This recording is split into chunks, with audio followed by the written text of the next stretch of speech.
importante.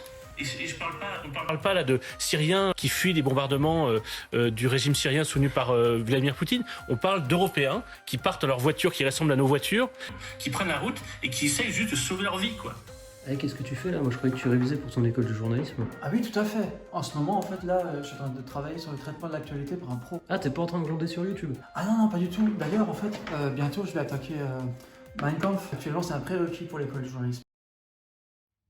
Daniel, comment ça se fait déjà que t'es Mein Kampf entre les mains là? C'est un philosophe du XXe siècle. Il s'appelle Adolf Hitler. C'est le prérequis pour l'école de journalisme actuellement. Mais comme t'es grave, t'es pas au courant pour l'Holocauste? Ah bah si, le low cost, je connais bien.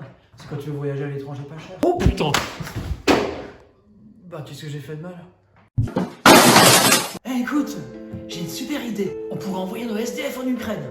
2 SDF contre un migrant de qualité, c'est top. Le SDF, il sera peut-être utile là-bas. C'est peut-être pas drôle ce que j'ai dit. Peut-être pas, puis faut peut-être que t'arrêtes tes études de journalisme, Daniel. Ouais. Salaud. Ah, peut-être, mais j'ai pas envie d'être remplacé.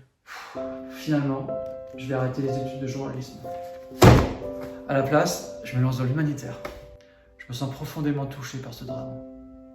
Ces gens-là sont comme nous.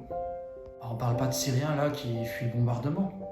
On est dans une ville européenne et on a des tirs de missiles comme si on était en Irak. Vous imaginez? On parle d'Européens qui partent dans des voitures qui ressemblent à nos voitures. On parle de gens qui essaient juste de sauver leur vie. C'est pas des départs en vacances là. Nous ne sommes pas avec des migrants qui vont passer dans une logique d'immigration. D'ailleurs, ce sera sans doute une immigration de grande qualité dont on pourra tirer profit. Effectivement, ces gens sont des intellectuels, ils sont qualifiés. Attends, mais moi j'ai aucune qualification en fait. D'ailleurs, quand j'y pense, j'ai pas de voiture non plus. Et en plus, qu'est-ce qui me prouve qu'ils vont repartir? Donc ça se pourrait qu'ils vont me remplacer? Finalement, ils sont vraiment européens ces gens-là? Stop! Fini l'aide humanitaire. Maintenant, j'ai décidé de soutenir la Russie. Mais pourquoi? Parce qu'ils ont une idéologie communiste. C'est vachement important aujourd'hui de soutenir des valeurs. Aujourd'hui est un jour solennel.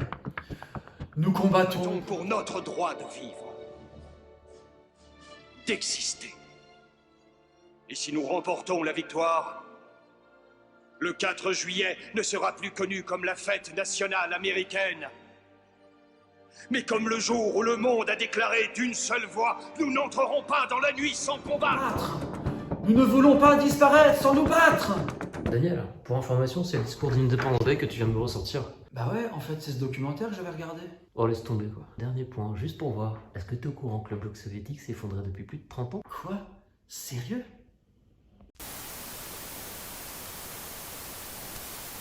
J'aurais jamais pensé que t'avais un épilateur quand je te regarde. Mais non, mais c'est pas un rasoir? Non, c'est un épilateur.